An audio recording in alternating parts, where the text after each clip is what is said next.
in America. All this and more tonight on Faith Nation.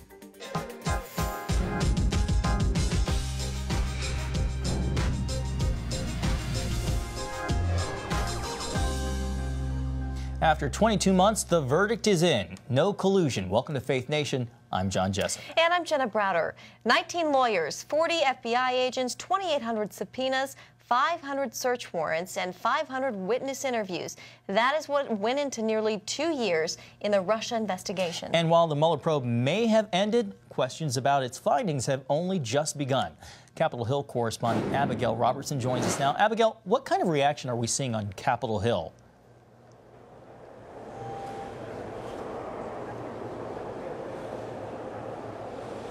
Well, Republicans are certainly claiming the high ground after the 22-month Mueller investigation, as you said, found no collusion between the Trump campaign and Russia.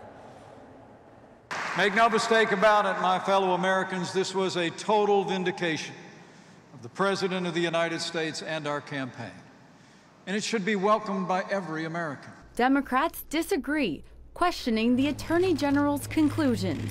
The president has not been exonerated by the special counsel, yet the Attorney General has decided not to go further or apparently to share those findings with the public. Suggesting the findings are rigged and calling for the release of the full report to the American public. We cannot simply rely on what may be a hasty, partisan interpretation of the facts. President Trump and other Republican leaders agree the report should be released. My desire is for the public to get as much of the report as possible. Senate Judiciary Chairman Lindsey Graham is calling for a special counsel to look into actions by the FBI and Department of Justice during the investigation into the Trump campaign in 2016. What makes no sense to me is all the abuse by the Department of Justice and the FBI, the unprofessional conduct, the shady behavior. Nobody seems to think that's much important.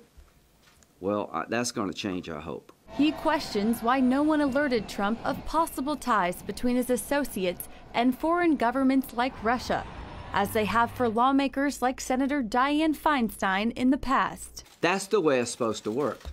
How did it fail and break down here? Was it a ruse to get into the Trump campaign? I don't know, but I'm going to try to find out. Meanwhile, administration officials are calling on the media to apologize. You owe the country an apology. It gets my goat that we're doing great things in that building behind you and you refuse to cover it because you had to cover collusion, you had to cover conspiracy, and you had to cover the Russians, you had to cover treason, you had to cover impeachment, you had to cover indictment, you had to cover nonsense.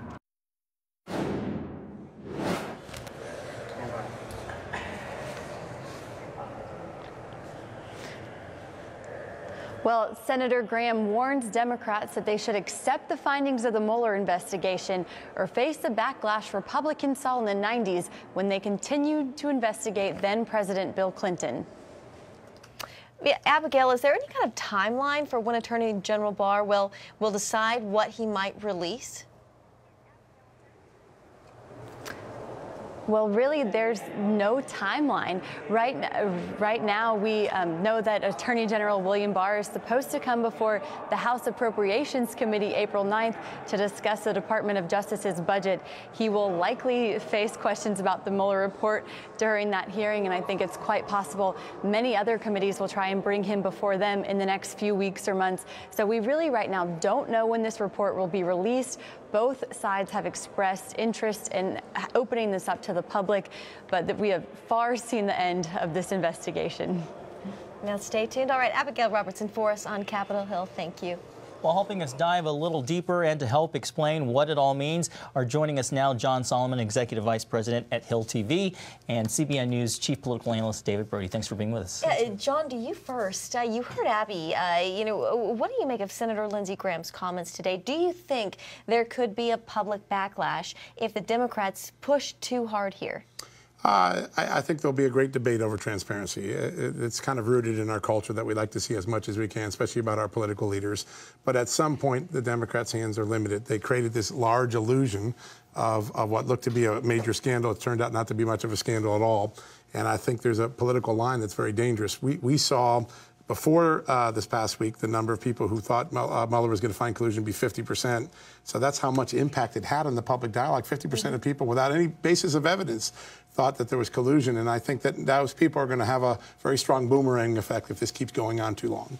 David, even as some Democrats are calling for the full report to be released, you have some Republicans who say House Intelligence Chairman Adam Schiff should resign because he essentially, what they say, pushed a false narrative that the Trump campaign coordinated with Russia. The investigation may be over, but the political warfare seems like it's just beginning. Oh, for sure. I mean, Adam Schiff has not just one black guy, he's got a couple. But beyond that, look, the Democrats have to figure out exactly what they want to do here. There's a certain amount of oxygen. Do they want to invest it in 2020 and beat him at the ballot box, him being Trump? Or do they want to go down, you know, this trail of investigation after investigation? I mean, at what point do you stop digging your own grave, I think is the question for Democrats. And there is a new special counsel now, and it's in air quotes, and it's informal, but it's Adam Schiff, Elijah Cummings, and Gerald Nadler. That's the new special counsel that's been formed on Capitol Hill, the three ranking chairmen in different House committees. And so they're going to keep on doing this, I think, at least for the time being. And then the polls set in, and then we see how much of a shifting of the wind we see. Well, yeah, and Nancy Pelosi, though, still very much in charge of the Democratic Party. David, do you think she can keep these members of Congress in line and with what she wants to do? Well, I would say in a perfect scenario, normally, yes. But enter AOC and Rashida Tlaib and the progressive Democrats that have wanted impeachment from day one. Especially Rashida Tlaib, who's actually said it. And so, therefore, you got a problem. And, you know, she's good at herding the cats. But in this case, there's a lot of, how do I say this, some felines out there that are very, very frustrated with what's going on here. I think it's going to be very difficult for her in this time around. Yeah. John, in your piece, your latest piece, the wisdom of Trump's lawyers, you highlight the decision by President Trump's legal team to not have him testify. And now with the release of this report, we see that was pretty good legal advice. It clearly had an impact. I'm old enough to remember when Bill Clinton faced a similar thing. Should I do the deposition with Paula Jones or not? And you saw the peril that it brought to his presidency when he lied in that deposition. The president's lawyers saw what happened to Mike Flynn. They saw what happened to George Papadopoulos. Fairly technical, minor lies, and yet they ended up being charged and sent to prison in one case. I think their decision to keep a president whose natural tendency is to fight, to get in there and take on his detractors and say, you're not going to do this with Mueller, really created an environment where he couldn't get into any more trouble or create a trap that otherwise wouldn't exist. And I think it made a big impact. And if I could just talk about that as well, 100% agree. I think it was the key to all of it. Yeah. I mean, if you put Trump in front of Mueller and his team with his gift for gab, if you will. I mean, talk about hyperbole, right? Well, I was doing this and I was doing that. I mean, economy of words is important, especially in the legal community. Especially under oath. Right. And Donald Trump just talking like he's at Mar-a-Lago on a Saturday night, that would have been problematic. Yeah, I agree. John, you also write about a lot of the other legal battles that President Trump still faces. There are, of course, the House wants to bring all of these investigations against him. Then there's the whole Southern District of New York. Yeah. The legal troubles are nowhere near over. Yeah, I agree. I think he has a lot more momentum and a lot more upper hand now because the first case brought against him turned out to be a bogus case. And so he gained strength from that, both from a public relations court of law and court of public opinion. But I think the Democrats are going to pivot. And I think you're going to see them go to a new topic called pay to play. They're going to be taking a look at scandals like 1MBD, which is this Malaysia bank that was raided. There's a lot of Americans involved in it. I think they're going to change the topic and just pretend that Russia never really happened and that was fun, but we're done with it. I think that's the pivot. That pivot probably happens next month, so we should keep an eye on that. This next question is for both David and John. A lot of Trump supporters suggest that the investigation was a waste of time and taxpayer money. Still, you have Republicans like Mitch McConnell and John Cornyn who said that the probe proved actually what the DOJ's original order set out to do, which was to complete a full and thorough investigation of Russia's efforts to interfere in the 2016 election. Cornyn adding that we need to expose and defeat these aggressive tactics. Are they right? Listen, there are nations that are becoming more and more sophisticated at trying to attack our elections, and that is a very important public interest matter, and we should focus on that. But we spent a lot of time chasing something that the intelligence community already knew didn't exist. I was talking to people in March and April of 2017. They were telling me, it's not there. Trust me, it is not there. We didn't need to go through that part. We could have focused on the countermeasures, stopping Russia and other enemies, and not so much time trying to wound the president with basically non-existent evidence. Yeah, well, and we heard so much about, is Trump going to stop the investigation? He's going to fire Mueller. It turned out it all went through. It all went through. In a pretty leaky Washington, it didn't become leaky at all. That's true. And that's pretty impressive, and that's something to say about our system to a degree. But look, I think ultimately the media, if I could just quickly say, well, we're probably going to get to, are we going to get to the media? We're getting to the media. Fine, I'll save it. Save the best for last. He's teeing up for you, John. I can't wait. I can't wait. Great segue there, David. So the media, as David just hinted, are getting a lot of criticism for their coverage of the Mueller report over the last 2 years. You're the executive of a major media outlet, so how do you see it? Well, I was also someone that really reported early on against the tide, and I watched a lot of my industry attack me personally as I continued to write factually true stories that were showing that this narrative wasn't true. I think all the credibility and all of the public trust that the industry gained from Watergate 50 years ago was eroded by this. When you tell the American people there's a scandal and you don't have the goods and you're pontificating about it when it's not really there factually, you've really wounded the industry. And I think all of that allure that we gained as an industry after Watergate, it's been really tarnished from this story. David, I know this is something you've been tweeting about as well. So you've been noticing my tweets. Yes, that is true. The mainstream media has lost credibility. I mean, come on. Look, this is, I don't even know where to begin. Do we have 9.5 minutes for this one answer? Not quite. Okay. Not only have they lost credibility, the problem here is that Donald Trump had talked about no collusion, no collusion, no collusion, and here it is, the big enchilada, and there is no collusion. So what the mainstream media has done is they have delivered credibility to Donald Trump. They have taken fake news, which everybody's like, okay, fake news, we really don't want to call, even journalistic organizations didn't want to call it fake news. But now Donald Trump has a reason to call it fake news, and he's got the cherry on top of the fake news sundae, which is no collusion. This is it. I mean, so the mainstream media has actually helped Donald Trump potentially win a second term as President of the United States. All right, David and John, we have to leave it there. Thank you both. You guys. Well, for more reaction to the Mueller report today, I sat down with Jay Sekulow. He is, of course, one of the president's attorneys and has worked extensively on the Russia investigation. Take a look.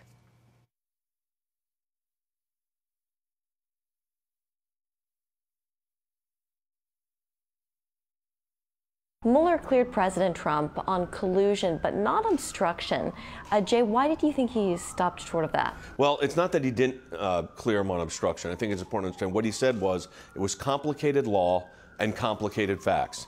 So he said, we're not saying that the president committed a crime. We're also not exonerating. We're not making that decision. So what they did was follow Department of Justice guidelines, and they moved it up to the Office of Legal Counsel, which is what happens. He works for, after all, Bob Mueller's in the Department of Justice. So he works for them. The OLC, Office of Legal Counsel, reviews these difficult questions of law and facts, and in conjunction with the Deputy Attorney General and then the Attorney General, made the determination that there was not a sufficient evidentiary base to move for an obstruction allegation. Democrats are asking how Trump can call this a complete exoneration. You know, prosecutors or special counsels, they either say prosecute or don't prosecute. Right. What do you say to that? Well, they said don't prosecute. They said so is he exonerated? Is he right to say he's exonerated? Exactly. I mean, he was exonerated. He was without quite. I mean, the conclusion of both the special counsel. Look, the special counsel didn't move to say there was an obstruction violation. He let the Justice Department decide that. They said there was not. So he was completely vindicated here. I mean, I don't think anybody can argue that. And the entire basis for which this inquiry began was what? Russian interference with the campaign, targeting Trump officials or people affiliated with the campaign. And Bob Mueller and, of course, the Attorney General said there's no evidence of that. And that's why this whole thing started. The Democrats are talking about subpoenaing Mueller. Yeah. They want Barr to testify. Your thoughts on that? 2,500 subpoenas were issued by the special counsel's office. They interviewed 500 witnesses. They went to 14 or 13 foreign governments to seek evidence and witnesses. The House Intel Committee and the House Oversight Committee and Judiciary Committee do not have that scope of authority or jurisdiction. This has been fully vetted, for that matter, fully litigated, and I think the House continuing to look at this is absurd. How much of the report, Jay, do you think will be made public? A lot of folks want to see it. Yeah, so I think Bill Barr is going to do everything he can to be as transparent as possible, and that means he will review the full report. I'm sure that's going on right now. There's 6E material in there. That's what Bill said. That's grand jury material. That cannot be put out in the public. That would be a crime if it was. There were people that may have been looked at that were exonerated. That also cannot be disclosed. That would be inappropriate. And there may be matters of national security. But I think a good portion of this will be seen by the public pursuant to the regulations that Bill Barr is going to implement. All right, Jay Sekulow, thank you very much. Thanks for having me. And in other news tonight, President Trump signed a proclamation officially recognizing the Golan Heights as Israeli territory. The new policy comes at a critical time with more unrest in the Middle East and ahead of Israel's upcoming elections. It's my honor to welcome Prime Minister Netanyahu to the White House. Standing shoulder to shoulder at the White House, President Trump declared America's unbreakable alliance with Israel has never been stronger. Our relationship is powerful. He bolstered that claim Monday, making good on last week's tweet to recognize internationally disputed land, the Golan Heights, officially as Israeli territory. We hold the high ground, and we shall never give it up.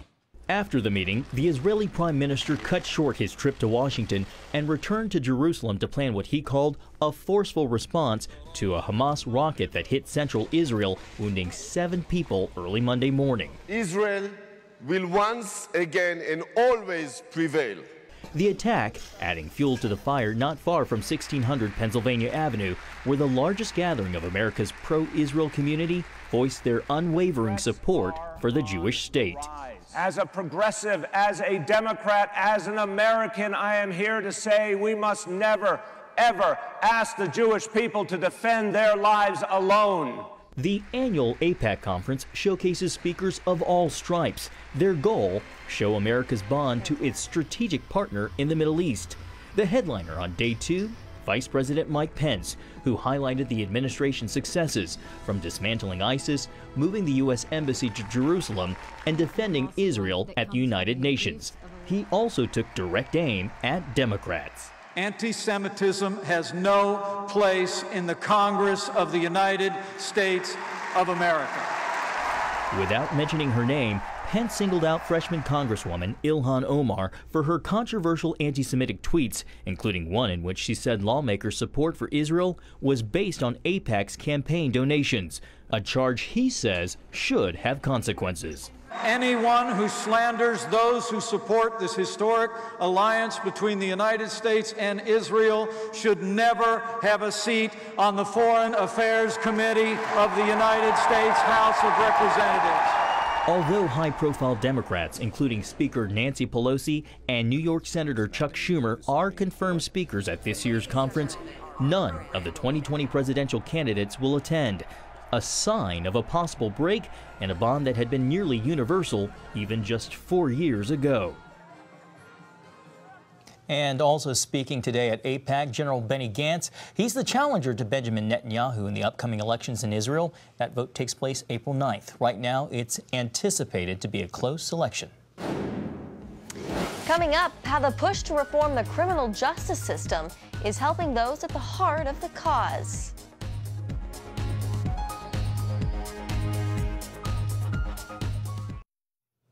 Welcome back. Late last year, President Trump signed the First Step Act into law, the first major criminal justice reform measure in years. Its aim is to overhaul the federal prison system by reforming sentencing. For a look on how the new law is working, here we are joined by James Ackerman, CEO of Prison Fellowship. James, great to have you. Thank you so much, Jen. It's so nice to be back. You know, a lot has happened since you were in Washington and the president signed that act. What has happened since then? Kind of what's the latest? What's going on? Yeah, so the focus right now is implementation of the First Step Act. The very first person to be positively impacted by the First Step Act is a guy named Matthew Charles. African-American guy who lives in Tennessee, originally sentenced to 35 years for a drug crime, albeit he had a firearm on him, but it was a nonviolent drug crime. And he was the first person to be released following the First Step Act. There are two primary components to the First Step Act. The first is sentencing reform for some nonviolent drug offenses.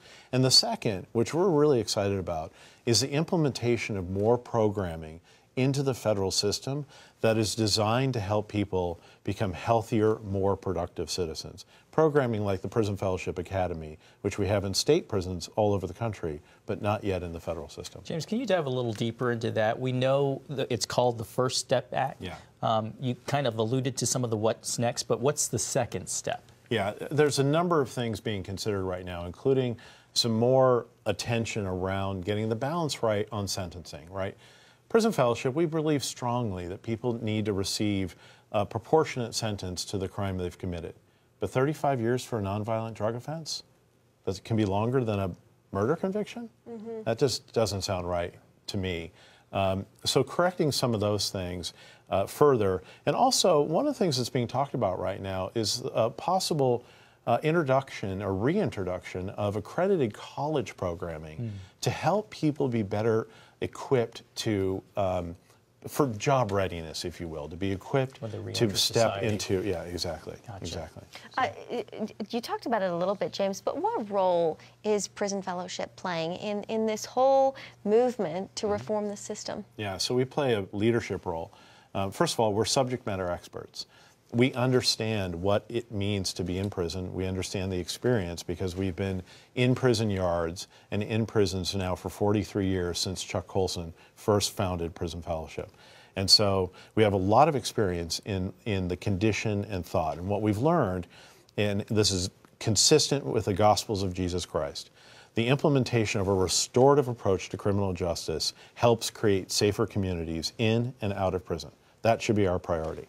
So legislatively, we have an advocacy and public policy team that work here on the Hill and in state capitals all over the country, looking to implement a more restorative approach to criminal justice through the legal system. And then we advocate for things like the establishment of April as Second Chance Month, for example. So we try to take a very comprehensive approach. The core of our ministry is in the prison, sharing the gospel of Jesus Christ to men and women who are incarcerated, and offering them programming that's designed to help them become healthier. But the air cover to all that is what we do on the Hill. And the Second Chance Month, this administration has really helped to shine a spotlight on that, right? Absolutely. Last year on Good Friday, it was in prison celebrating Easter in a prison in Virginia. This is a tradition started by Chuck Colson to celebrate Easter in prison. And I stepped out of the prison and had a text on my phone, or my phone was blowing up, saying the president just declared April a Second Chance Month. So it was a very, very exciting moment. The U.S. Senate did the same thing last year. So far this year, 7 states have issued proclamations declaring April a Second Chance Month. We have 270 partners that are walking with us to declare April a Second Chance Month. It's really becoming a movement. That's great. James Ackerman with Prison Fellowship, thank you so much for being with us. Thanks, James. John. Well, coming up, why survivor's guilt is being blamed for tragic suicides in Florida when we come back.